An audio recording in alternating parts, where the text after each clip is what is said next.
an analyst from TD Securities talking about gap ups. And that's what'll happen. If there's a failure to deliver, it might be at $55 or something, and you wake up the next morning and suddenly it's above $100 or $80, and you didn't have a chance to buy between those times. We could be seeing the last of double-digit silver this month. It could happen all this month. The silver market has entered a phase where quiet accumulation and measured moves are rapidly giving way to violent repricings. Over the past quarter, we've seen silver consolidate above $30, break into the low 40s and now the high 40s, setting a foundation that many analysts believe could fuel the next stage of a historic bull market. October, a month historically tied to financial volatility, is already shaping up as the stage for one of silver's most decisive moves in decades. When liquidity crunches and systemic stresses collide with an asset that has a razor-thin supply cushion, the results are rarely gradual. They are explosive. Unlike gold, which moves largely on monetary policy and institutional hedging, silver carries the additional weight of industrial demand that simply cannot be ignored. The rapid adoption of solar technologies, electric vehicles, and advanced electronics has created a structural imbalance between what is being mined and what is being consumed. The Silver Institute reports that for 3 consecutive years, annual supply deficits have been running above 200 million ounces. When you put this in the context of global currency debasement, with the Federal Reserve's balance sheet still swollen at over $7 trillion and persistent inflation forcing policymakers into awkward half measures, silver becomes one of the most asymmetric bets in the financial world. The other factor driving momentum is psychology. Historically, silver does not trade in slow, linear increments. Instead, it surges when confidence in fiat currencies falters, or when a critical technical barrier is breached.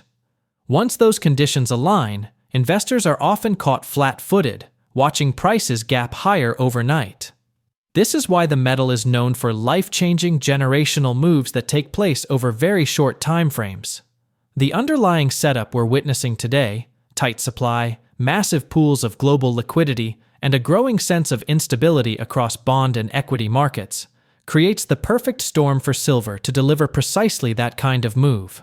Now, Mike Maloney has been breaking down these dynamics in depth, not just the potential for silver to surge past key thresholds, but also the broader macroeconomic fragility underpinning this setup. In this video, he lays out why October may be the month investors look back on as the turning point for silver, and what happens when trillions in global capital begin chasing an asset that simply doesn't have the supply to absorb it. Stay with us until the end. You won't want to miss his breakdown. And if you enjoy insightful analysis from experts, please like this video and subscribe to the channel for more. Thanks and enjoy. Once silver passes this $50 threshold, and we're just, that's what my previous videos were about. We're just about there. It gets into the news cycle. The mainstream media will be reporting on this, and as it goes north, they are going to be reporting on it at first, a few, and then it's going to be every week, and then every day they're going to be hearing about silver, the general public. Now, it also goes along with October is the spooky month, this month that is famous for crashes. And there's going to be a video upcoming that's all about the economy and showing you where we are right now. And we really are teetering on that knife's edge. Bill is probably right. As it goes past 50, 55, 60, and people learn about all of the fundamentals underlying silver, about the fundamentals underlying, the video that we did showing that there was $20 trillion worth of liquid capital that can come chasing any investment in like 24 hours. That was just America. When you take it to the world, I covered that in one of my videos that I just recorded. It's actually 3.5. If you take 1% of the 20 trillion, that's 200 billion that could come chasing silver. There isn't enough silver at these prices to support anything near that. And 1% is a nice conservative figure. But when you add in global currency supply and global stocks and global bond market, now you're at 3.5 trillion that could come. It's 350 trillion is the total of those things. You're at 3.5 trillion that could come chasing the precious metals. And that's only 1% of these things. The liquid capital, the stock market, and the bond markets globally. Because when we talk about how much gold and silver there is, that's globally. That's what we're talking about. So you've got to compare oranges to oranges. So, That's right. and gold is orange. That's right. Exactly. Well, in a recent video, you did mention that silver is setting new records on the yearly close and the quarterly close, and we're probably going to get a record on the monthly close. And I want to talk about another record. It's actually the length in the amount of time that silver has closed above $40 an ounce. So I want to take a look at the market structure and see how this bull run is a little bit different than the previous ones. So this right here is a chart of silver. Obviously, it's that long-term cup and handle, that 45-year cup and handle that you identified more than a year ago. And I took the liberty of coloring the time it's spent above $40 an ounce in red. So we can see that there's really three distinct phases, and I want to zoom in on them. So this one back here in the 1980s looks like this. This is a 2-month period, and there were 6 days in a row silver closed above 40, and then another day and another day. So 8 days total. But you can see this isn't really sustained. It didn't really feel strong. You can see that it kind of sputtered and died out. So anything you want to say about the 1980s peak here, Mike? Well, that was a super spike. And compared to the rest of the economy, that was a hyper bubble, which gold and silver are destined for far greater hyper bubbles this time, because this was only Western Europe and North America driving this. Australia was included as well, but it was 10% of the world's population. This time it's going to be everybody. There was, I think, I can't remember the amount of, we're up to 80 times more currency now that you've updated it. When we released the book, it was 55 times more currency on the planet. And all of this, and then the size of the bond markets, and then the trouble that the economy is in, the levels of debt to GDP. In 1980, it was down at 30%, not 120%. The economy, the US dollar, everything is in a vastly different position than it was during those 6 days and the added 2 days. So there was only 8 days when silver was above 40. And like I said, gold and silver both went into super spike hyper bubbles compared to the rest of the economy. And so if you put a super spike today with the growth of everything else we've had, you and I come up with these astronomical figures that sound irrational, yet if you do the analysis, it's the only rational outcome. Exactly. It's all supported by numbers. We just take the numbers. What does it imply? Okay, this is the math. So yeah, it's just history repeating, adjusted for inflation. Yeah, exactly. Well, let's zoom up on the next peak in silver. This is April of 2011, and it spent 17 days in a row above $40 an ounce. And you can see it did have some momentum, obviously getting there, sustained over several months. And then it dropped off and sort of petered out. And then something similar happened later that same year. But before I move on, is there anything you want to say about this chart, Mike? Yes, because this is silver. And I knew that this wasn't the top, because when the top comes, gold and silver will be peaking simultaneously. This happened in April for silver, but August for gold. And that is not indicative of people being worried about the economy or about a currency crisis. That is people chasing a bubble, basically. It's fear of missing out. It has nothing to do with the underlying fundamentals. What Mike has highlighted is the cascading effect once silver decisively clears $50. At that level, mainstream media coverage turns relentless, drawing in retail investors and eventually institutions. History shows that once silver becomes a daily headline, liquidity floods in, but the physical market cannot possibly scale to meet demand. Just 1% of the $20 trillion in U.S. liquid capital equates to $200 billion chasing silver. Yet the global annual mine supply at today's prices amounts to only a fraction of that. Extend the lens globally, and we're talking about $3.5 trillion in potential inflows across capital markets. Numbers so large that they almost guarantee price dislocations. And it's not just money flows. The market structure itself is vastly different from past cycles. In 1980, when silver briefly spiked above $40, the world operated with 55 times less currency in circulation than today.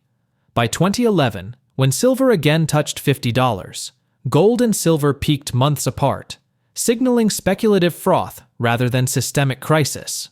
But now, with debt-to-GDP ratios exceeding 120% and central banks around the world stockpiling gold, the next surge in silver will not just be about speculation. It will reflect a loss of confidence in the very foundation of fiat currency, setting the stage for the kind of hyper-spike Maloney warns about. Well, beautiful. Well, later, the second half of this year, so this is what we're looking at here is a chart of the first half of 2011. So now let's look at the second half of 2011. And the price of silver went above $40 an ounce 7 separate times, but it really failed to stay up there at any sustained level. It went up for 1 day, and then again for 1 day, and then 4 days, and 2 days, and 5 days, and 14 days, and then 1 day. So the longest stretch there is 14 days. Yeah. In total, 28 days throughout the second half of the year. And then it dropped off, as you can see. So not really sustained above $40 an ounce. But now we have a very different picture, which I'll show you in a second. Yeah, this was when gold was peaking, and that's what was pulling silver up. This time period was gold's big run, sometime in August, probably. Where silver peaked on this chart, right under that number 5. This is what it looks like now. We're already 20 days in a row closing above $40 an ounce, and obviously we keep setting record highs. We're building a lot of momentum. And this kind of momentum is sustained over multiple years. This chart goes back to January 1st of 2023. So we're seeing almost 3 full years on this chart. And it just looks like it's going higher and higher and higher. No end in sight. Yeah. It would actually be good for silver to sort of take a rest. And I always expected it to as it runs into the $50 area. If it goes sideways for a couple of weeks, it works off the overbought condition that it's in and allows a lot more room to run. However, in a currency crisis, in a market crisis, all of that stuff, overbought conditions, it all goes out the window. None of that technical analysis matters when you have a true panic with the precious metals. The precious metals are a very special asset class that sort of obeys its own rules.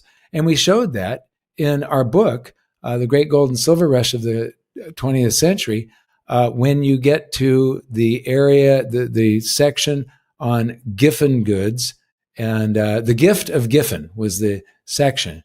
And in there, we showed that something I noticed many, many years ago. If you take a chart of gold and flip it upside down, it looks like the stock market.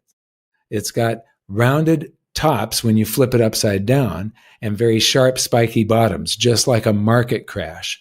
So when gold is going up and makes these spiky tops, it's the same emotions as a market crash for the rest of the economy. One last thing. This could continue right to the end of the year. This could just keep on going north, or it could take a little pause, like I said. It could do a little bit of a pullback. And we could get that failure to deliver that Bill Holter was talking about at the beginning of the video. So if that happens, you're going to see these things. I showed an analyst from TD Securities talking about gap ups. And that's what will happen. If there's a failure to deliver, it might be at $55 or something, and you wake up the next morning and suddenly it's above $100 or $80, and you didn't have a chance to buy between those times. We could be seeing the last of double-digit silver this month. It could happen all this month. Picking up from Mike's analysis of the 2011 cycle, the contrast with today could not be more striking. Back then, silver's attempts to hold above $40 were fleeting. A few days here, a couple of weeks there. Today, we are witnessing a sustained consolidation that has already logged over 20 consecutive days above $40, something never before seen in the modern era. This persistence reflects not just speculative enthusiasm, but a fundamental re-rating of silver's role within the global financial system. As Maloney points out, momentum of this nature rarely burns out in weeks. It compounds over years. What makes this setup even more unique is that technical conditions no longer carry the same weight when real systemic pressures emerge. In a normal market, an overbought silver chart might suggest a pullback is imminent. But in the context of a currency crisis or a loss of confidence in sovereign debt, those signals collapse. Precious metals operate under a different set of rules in times of panic. They stop trading like commodities and start trading like lifeboats. This is why investors cannot afford to rely on conventional models alone. When demand becomes fear-driven rather than opportunity-driven, the velocity of price movement becomes exponential. Another key dynamic often overlooked is silver's relationship with gold. Historically, the gold-to-silver ratio contracts sharply during monetary crises as silver plays catch-up. From ratios north of 100 to 1, we are now trending toward the 70s, with some analysts projecting a return to 40 to 1 or even lower if silver enters true supply shock territory. Such a move would not only multiply silver's gains relative to gold, but also confirm its role as the high beta hedge against monetary instability. For those who understand this ratio, silver represents leveraged exposure to the same macro forces driving gold. Beyond the numbers, there is also the undeniable factor of accessibility. Gold is increasingly priced out of reach for many smaller investors, while silver remains affordable, for now. This dynamic ensures that when public participation accelerates, silver becomes the entry point for millions of investors worldwide. That broad participation, coupled with industrial consumption that shows no sign of slowing, creates the rare convergence of retail, institutional, and industrial demand. It is a convergence that markets are not designed to handle smoothly, which is why gap-ups and overnight repricings are not only possible, but increasingly likely. All of this brings us back to the present moment. We are in a window where silver is consolidating at historically strong levels, with every macro signal pointing to higher prices ahead. Whether it pauses briefly before its next leg or surges straight through resistance, the trajectory is clear. Silver is moving higher, and likely faster than most investors expect. If you found value in this analysis, make sure you subscribe, share this video, and join the discussion in the comments. This is one of the most critical moments for silver investors in decades, and staying informed is the key to staying ahead. Thank you for watching.